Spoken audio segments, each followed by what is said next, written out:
Sir इन दोनों में बड़ा कौन है, आपने समझा कैसे? तो हम जानते हैं कि इन दोनों में ये फ्रैक्शंस में, ये भी फ्रैक्शंस में, 2 जो होता है वो √2 से बड़ा होता है। ठीक है, तो डिनोमिनेटर में जो वैल्यू बड़ा होता है उसका वैल्यू क्या होता है? अल्टीमेटली छोटा होगा। तो ये छोटा है और डिनोमिनेटर का वैल्यू छोटा है, तो अल्टीमेटली फ्रैक्शन क्या होगा? बड़ा होगा। तो ये वैल्यू बड़ा है, उससे बड़ा ये, उससे बड़ा ये। तो the value of sine increases as angle increases from 0 to 90 degree. Next आते हैं हम लोग कॉस पे। कॉस का वैल्यू यहाँ पे 0 पे 1 है और 90 पे 0 हो गया है। तो हम क्या देख रहे हैं कि जैसे जैसे एंगल्स का वैल्यू बढ़ रहा है तो क्या कॉस बढ़ रहा है क्या? नो, कॉस क्या हो रहा है? कॉस थीटा जो हो रहा है वो डिक्रीज हो रहा है बढ़ने के साथ साथ। तो as angle increases the value of cos decreases. Next आते हैं 10 पे आते हैं। तो 10 पे क्या देख रहे हैं? 0 कहाँ तक जा रहा है? इन्फिनिटी तक, यानी कि चलते जा रहा है, चलते जा रहा है, चलते जा रहा है। इसका कोई रेंज ही फिक्स नहीं है। यानी कि जैसे जैसे एंगल बढ़ता है तो 10 भी हमारा क्या होता है? साइन थीटा की तरह बढ़ता है। लेकिन इन दोनों में फ़र्क क्या है कि 10 जो होता है वो इनफाइनाइटली बढ़ता है, बढ़ते रहता है, और साइन क्या होता है? वो हमेशा 0 से 1 तक के रेंज में ही रहता है। यानी कि साइन का जो वैल्यू होता है 0 और 90 के बीच में, वो क्या होता है? 0 से 1 के बीच में लाई करता है। कॉस का जो वैल्यू होता है वो 0 से 90 के बीच में किस में लाई करता है? 1 और 0 के बीच में लाई करता है। लेकिन 10 का जो वैल्यू होता है वो 0 से 90 के बीच में इनफाइनाइटली लाई करता है, यानी कि उसका रेंज फिक्स नहीं है। कॉट पे आते हैं। तो कॉट पे क्या था? पहले बहुत ज़्यादा वैल्यू था, इन्फिनिटी बहुत ज़्यादा वैल्यू था, धीरे धीरे वैल्यू घट रहा है, 0 की तरफ बढ़ रहा है। तो हम क्या बोल सकते हैं कि कॉट थीटा का वैल्यू क्या होता है? घटता है। जैसे एंगल बढ़ता है तो कॉट का वैल्यू क्या हो रहा है? घट रहा है। इस चार्ट में और एक देखते हैं, सेक का वैल्यू देखते हैं। इस सेक का वैल्यू पहले 1 था, बड़ा बड़ा बड़ा और बड़ा, बहुत ज़्यादा बड़ा। तो सेक का वैल्यू क्या होता है? बढ़ता है। एंगल बढ़ने से सेक का वैल्यू क्या हो रहा है? 1 से इनफाइनाइट की तरफ बढ़ रहा है। यानी कि सेक का वैल्यू भी क्या होता है? बढ़ता है, बिल्कुल टेन थीटा की तरफ, ऑलमोस्ट बहुत ज़्यादा बढ़ जाता है। देखते हैं आगे। कॉसेक का वैल्यू क्या होता है? बड़ा छोटा छोटा छोटा छोटा, यानी कि इन्फिनिटी से 1 की तरफ बढ़ रहा है। यानी कि कॉसेक का वैल्यू क्या होता है? घटता है एंगल बढ़ने के साथ, वही लिखा हुआ है। तो हमने क्या देखा कि सेक का वैल्यू, टेन का वैल्यू, साइन का वैल्यू एंगल बढ़ने के साथ बढ़ता है, और कॉसेक, कॉट और कॉस का वैल्यू एंगल बढ़ने के साथ घटता है। ठीक है, तो आपको ये चार्ट से बहुत अच्छे से क्लियर हो गया होगा। ठीक है, कि कौन एंगल बढ़ने से साइन में क्या चेंज आता है, कॉस में क्या चेंज आता है, टेन में क्या चेंज आता है, कॉट में क्या चेंज आता है, सेक में क्या चेंज आता है, कॉसेक में क्या चेंज आता है। तो अब आपको करना क्या है कि इस वैल्यू को अच्छे से अपने मन में पूरी तरह से बैठा लेना है, यानी कि पूरी तरह से पी जाना है इस वैल्यू को। जितने अच्छे से आप ये वैल्यूज़ को रट लेंगे अब, उतना आपके लिए मैथमेटिक्स में, मतलब मैथ करने में बहुत इजी होगा। आपको बार बार चार्ट देखने की जरूरत नहीं पड़ेगी। वैल्यूज़ क्यों ऐसे आते हैं, कोई अगर आपसे पूछे तो आप पूरी तरह से डिराइव करके उसको दिखा सकते हैं। तो ये वैल्यूज़ कैसी आई, मेरा पर्पस था आपको ये चार्ट समझाना, ये कैसे आया उसके बारे में बताना। ठीक है, तो अगर आपको ये समझ में आ गया होगा तो आप मैथ्स करना शुरू कर सकते हैं। मुझे उम्मीद है कि अब आप सारा मैथ्स कर लेंगे। ठीक है, एक दो चीज़ मैं और बता देता हूँ। सबसे पहले मैं इसको इरेज कर देता हूँ, फिर मैं बताता हूँ मुझे क्या बताना है। देखिए, एक राइट एंगल ट्रायंगल है, ए है, ये बी है, ये सी है, ये 90 फिक्स होता है। ठीक है, एंगल ए को अगर मैं x मान लूँ और एंगल सी को अगर मैं y मान लूँ, तो बताइए x और y का सम कितना होगा? आप लोगों के साथ 90 डिग्री होगा, क्योंकि 90 तो पहले से याद रखा है। और एंगल में सम कितना होता है? ट्रायंगल में 180 डिग्री होता है। तो अगर ये 90 है तो एंगल ए और एंगल सी कितना होगा? सम 90 डिग्री होगा। ठीक है, बता दिया एंगल। और यहाँ पे केस लिखा हुआ है कि x और y बराबर होने चाहिए। तो अगर बताइए x और y यहाँ पर बराबर होंगे तो x का वैल्यू क्या होगा? 45, एंड y का वैल्यू क्या होगा? 45, दोनों सेम होंगे। अगर दोनों के वैल्यू, अगर x भी 45 है, y भी 45 है, तो ये रिलेशन जो होता है वो हमेशा ट्रू होता है। कहने का मतलब है कि साइन 45 का वैल्यू और कॉस 45 का जो वैल्यू आएगा, क्योंकि यहाँ पे दोनों y एक्स सेम है, वो दोनों सेम आने वाला है। आप चार्ट में देख लीजिएगा, इसका वैल्यू सेम है। नेक्स्ट, tan 45 का जो वैल्यू है वो cot 45 के साथ क्या है? ट्रू है, सेम है। और sec 45 का जो वैल्यू है वो cosec 45 के साथ क्या है? सेम है।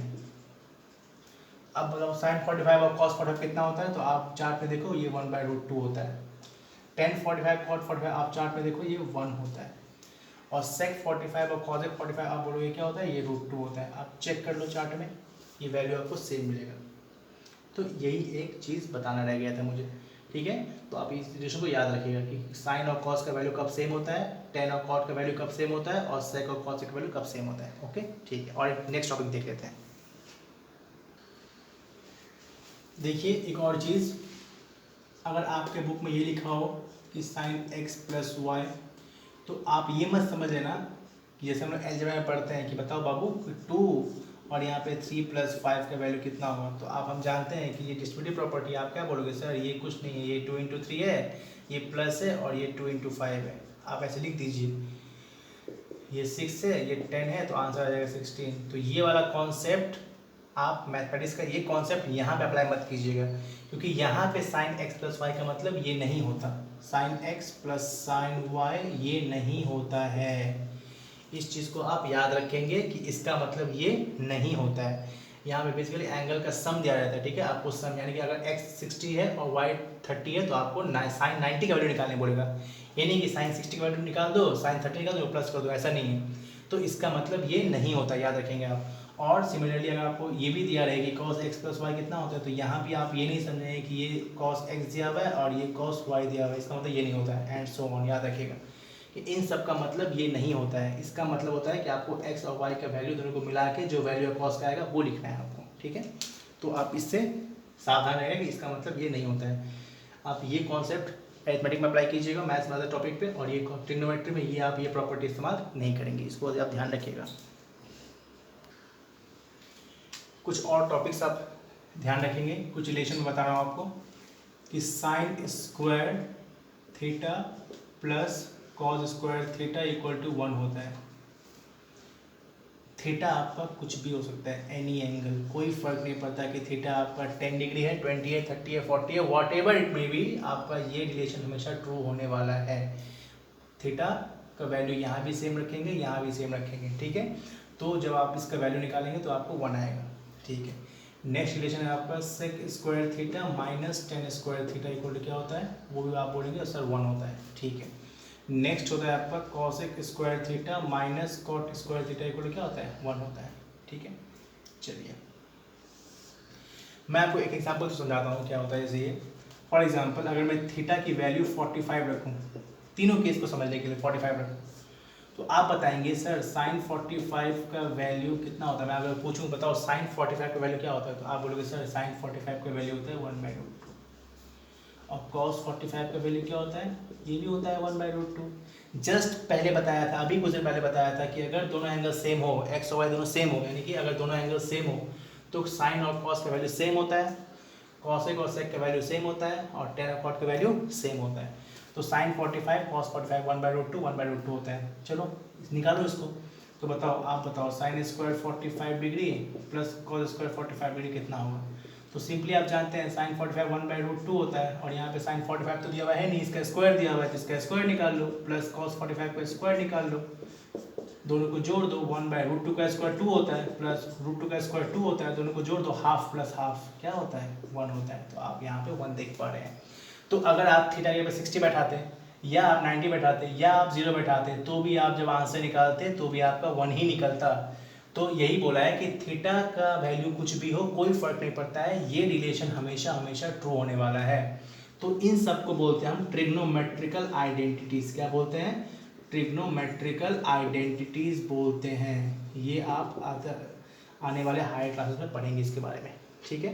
लेकिन आपको बेसिकली यहाँ पे 3 आइडेंटिटीज याद रखनी होगी, ये 3 आपके काम में आएंगी, इसको आपको याद रखना पड़ेगा अभी, ठीक है। चलिए sec square theta minus tan square theta निकाल लेते हैं इसको भी समझने के लिए। तो बताइए सेक 45 का वैल्यू कितना होता है, तो आप बोलेंगे सर इसका वैल्यू √2 होता है। और टेन 45 का वैल्यू क्या होता है, सर आप बोलेंगे सर ये 1 होता है, ठीक है। चलिए सेक 45 निकालिए, sec square 45 degree minus tan square 45 degree कितना होता है, चलिए वैल्यू फटाफट निकाल लीजिए।